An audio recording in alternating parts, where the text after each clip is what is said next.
नमस्कार, आदाब। आप देख रहे हैं खबर अड्डा और मैं हूं आपके साथ सुंबली राम। आम आदमी पार्टी ने करी भयंकर वापसी दोस्तों, सीधा भाजपा के खेमे में करी सेंधमारी। जी हां, दिल्ली चुनाव में सफलता पाने के बाद से जिस तरह से आम आदमी पार्टी बुझी बुझी नजर आ रही थी, तो वहीं एक बार फिर से आम आदमी पार्टी ने मोर्चा खोला है और ऐसा मोर्चा खोला है कि सीधा प्रधानमंत्री मोदी के होम स्टेट में सेंधमारी कर डाली है और जबरदस्त जीत दर्ज कर ली है। ऐसी जीत जिसके बारे में भाजपा ने सोचा भी नहीं होगा। तो दोस्तों, पूरा मामला क्या है, कैसे अब तमाम चुनाव के बीच भाजपा के लिए एक नई टेंशन खड़ी हो गई है, तो आप हमारे साथ अंत तक बने रहिएगा। गुजरात की सियासत में 23 जून 2025 को एक बड़ा उलटफेर हम सभी को देखने को मिला, जहां आम आदमी पार्टी के नेता गोपाल इटालिया ने बसावदर विधानसभा उपचुनाव में भारतीय जनता पार्टी के गढ़ को ध्वस्त करते हुए 17,554 वोटों की भारी मात्रा से जीत हासिल कर ली।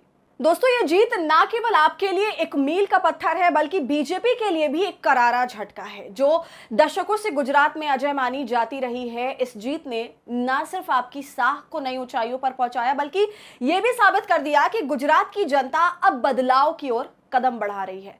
विसावदर जूनागढ़ जिले की एक महत्वपूर्ण विधानसभा सीट है, जो लंबे समय तक बीजेपी का गढ़ मानी गई है। वहीं आपको मैं बता दूं कि पूर्व मुख्यमंत्री केशव भाई पटेल जैसे दिग्गज नेताओं ने इस सीट पर बीजेपी का परचम लहराया था।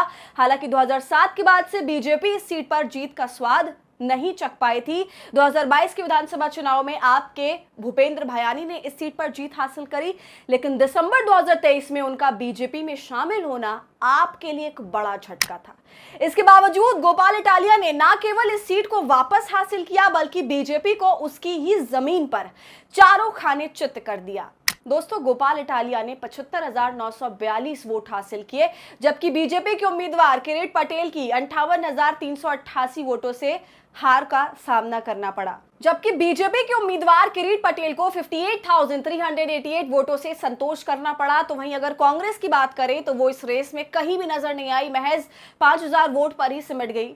तो दोस्तों, ये आंकड़े साफ बताते हैं कि विसावदर की जनता ने बीजेपी की नीतियों को नकारते हुए आपके काम की राजनीति पर भरोसा जताया।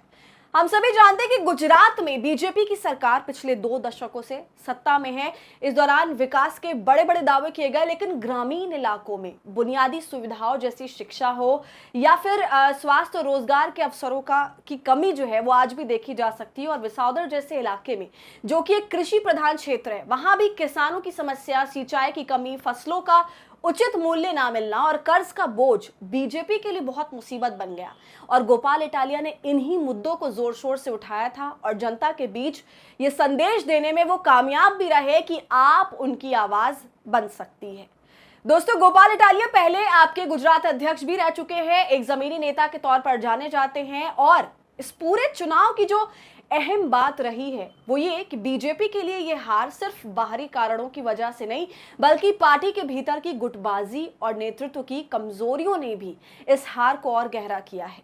किरीट पटेल को टिकट देने के फैसले पर स्थानीय कार्यकर्ताओं में नाराजगी थी। इसके अलावा भूपेंद्र भयानी के आप छोड़कर बीजेपी में शामिल होने के बाद पार्टी ने जिस तरह से उन्हें बढ़ावा दिया, उससे विसावदर की जनता में गुस्सा भी था। लोगों ने इसे दल बदल की राजनीति के तौर पर देखा और बीजेपी को सबक सिखाने का मन बना लिया। दूसरी तरह जो कांग्रेस कभी गुजरात में बीजेपी की मुख्य प्रतिद्वंदी थी, अब पूरी तरह से हाशिए पर चली गई है। और यही कांग्रेस की कमजोरी का फायदा सीधे तौर पर आपको मिल गया, क्योंकि जो वोटर बीजेपी के खिलाफ थे, उन्होंने आपको एक मजबूत विकल्प के तौर पर चुना। गोपाल इटालिया की ये जीत इनकी मेहनत और आपकी रणनीति का नतीजा है। तो दोस्तों, आपका इस पूरी वीडियो पर क्या कहना है? जिस तरह से अब आम आदमी पार्टी गुजरात में खाता खोलती नजर आई है, हमें आप अपनी राय कमेंट करके जरूर बताइए। वीडियो को लाइक और शेयर करें। खबर अड्डा को यूट्यूब पर सब्सक्राइब कर लें।